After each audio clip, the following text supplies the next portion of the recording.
할렐루야. 오늘 이 시간은 내가 꾼 꿈, 꿈과 해석이 중요하다. 이런 제목으로 한번 말씀을 드리도록 하겠습니다.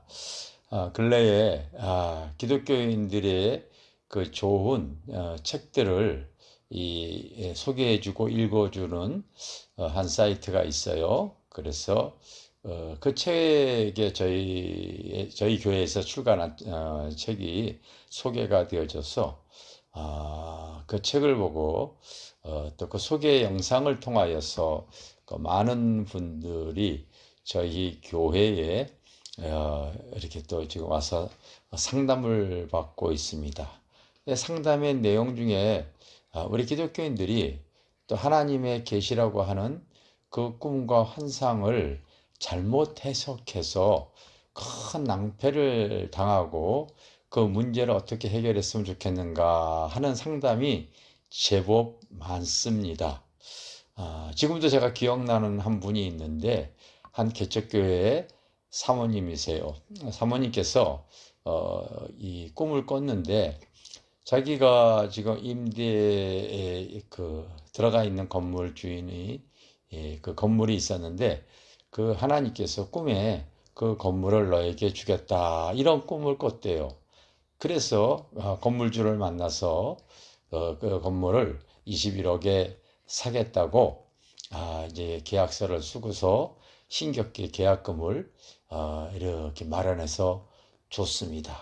이제 시간이 흘러서 하나님께서 주신다고 했기 때문에 이제 이 하나님께서 어떤 모양으로든 잔금이 이렇게 이제 준비가 되어질 줄 알았는데 시간이 흐를수록 사실은 이 잔금이 준비가 되어지지 않은 가운데 이제 계약 기간이 끝나서 주인의 독촉으로 이제 잔금이 계약금이 다 뜯기고 교회까지 쫓겨날 상황이 되어져서 찾아왔던 그 어떤 내용을 대했습니다. 참 여러분 황당하지요. 저도 참 이런 황당한 일들을 굉장히 많이 이렇게 당한다고 합니다. 여러분 꿈이라고 하는 것은 사실 내가 어떤 대상이나 어떤 상황에 대해서 꾸고 싶어서 꾸는 것이 아닙니다. 그냥 내가 꾸고 나니까 꿈인 거예요. 여기서 중요한 원리가 하나 있는데 여러분 영적인 사람은 영꿈을 꾸고 세상적인 사람은 이 세상에 속한 꿈을 꾸게 되어져 있어요. 이거를 꼭 구분할 수 있어야 됩니다. 영적인 사람은 영꿈을 꾸고 세상에 속한 사람은 바로 이 세상 꿈을 꿉니다. 그런데 영적인 사람은 영꿈을 꾸는데 그걸 분별할 수 있어야 되죠. 그 사람이 실제로 영적인 삶을 살고 있는가, 바로 하나님의 그 믿음대로 살고 있는가를 먼저 살펴볼 줄 알아야 되죠. 그리고 두 번째가 거룩한 삶입니다. 여러분, 말씀과 기도로 거룩해 해주는 것이지요. 그래서 그 분이 항상 깨끗함, 거룩함을 항상 유지하고 있는가가 굉장히 중요합니다. 그 말씀과 기도가 이루어지지 않는 사람은 그 정욕적인 그 삶을 살아가고 있죠. 또 하나는 성령님과 평상시 그 교통하는 사람인가 이것을 살펴볼 수 있어야 되죠. 이 세 가지가 이제 통로가 열린 사람은 하나님께서 그 사람을 통하여 꿈으로 계시를 하게 되어지기도 합니다.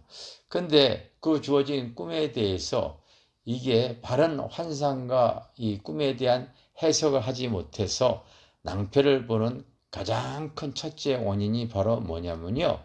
그 자기가 본 꿈에 대한 어떠한 이 상황이 바로 뭐냐면요. 사심이 들어가는 거죠. 꼭 기억하십시오. 사심 때문에 바로 사단이가 그 문제에 개입을 하는 것이죠. 자기 스스로 그 문제에 스스로가 그 상황에 대해서 자기에게 유리하게 생각을 하는 겁니다.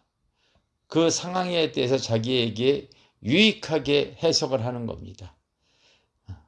그리고 꼭 자기가 그 상황을 합리화해 버리는 이 사심이 들어가서 자기에게 개입을 시켜버려서 그것이 이제 사단이가 그거를 이용을 하는 경우를 종종 정말 많이 봅니다.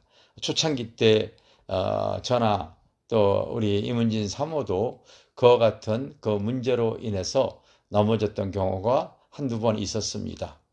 그래서 이제 내가 개인적인 어떤 그 문제에 대해서는 제일 먼저 검증하는 것이 내가 그 문제에 대해서, 그 상황에 대해서 내가 사심을 갖고 바라보는가 바라보지 않는가에 대해서 스스로가 이제 정답을 내릴 만한 상황이 이렇게 되어져 있습니다. 그리고 이제 이 마음이 깨끗한 가운데 어떤 상황을 보게 되어지면은요, 이제 하나님께서 그 은사로서 그 주어지기 때문에 그 꿈과 환상에 대한 해석을 저희가 이렇게 해드리고 합니다. 그래서 때로는 내가 꾼 꿈이 맞는지 안 맞는지 잘 분별이 안 되어질 때는요, 저희 교회를 찾아와 주셔서 상담을 해 주셔도 좋겠습니다. 아니면은 저희 교회에서 쓴 책이 있는데, 이 기독교인들의 꿈과 환상 해석집이라고 하는 책인데, 이게 페이지가 굉장히 두껍습니다. 그동안 저희 교회 한 10년 넘게 그 한 주간에 보통 많은 분들이 찾아와서 하나님께서 이 상담 속에 기도 가운데 하나님이 그 사람에 대해서 갖가지 보여주신 환상에 대해서 가나다 순으로 이렇게 풀이해 준 내용들이에요.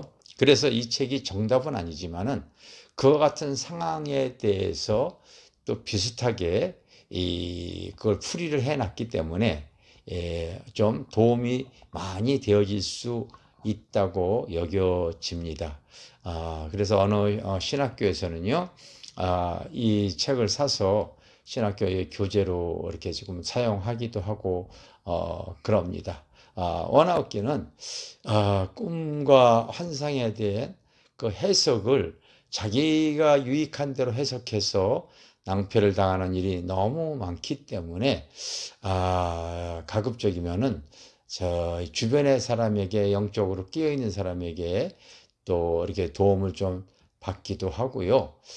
그 사람이 평상시에 영적인 사람인가 검증하면서 도움을 좀 받으시고, 때로는 그와 같은 이 꿈과 환상에 대한 해석을 잘 해주는 은사자를 만났을 때 도움을 받기 원합니다. 도움을 받을 때 그걸 가지고 어떠한 이 사람을 만났을 때에 돈을 요구하거나 뭐 그럴 때는요, 하나님께서 거저받았으니 거저주는 거거든요. 절대로 그런 사람은 그런 거에 대해서 물어보지도 마시기 바랍니다. 꼭 돈과 연결해 되어지는 것은 하나님의 은사를 장사하는 그런 어떠한 이 안 좋은 그런 이 모습입니다. 그래서 절대로 그냥 깨끗하게 사역을 할 수 있는, 저희 교회도 찾아오시는 모든 분들에게 절대로 그런 어떤 돈과 연관되어지는 것은 저희가 하질 않습니다. 그냥 하나님의 은혜를, 그냥 이렇게 주어진 은사를 나누는 것이지요. 꼭 그렇게 되어지기를 바라겠습니다. 오늘은 기독교인의 꿈과 환상, 이 해석이 참 중요하다 내용을 가지고 말씀 나눴습니다.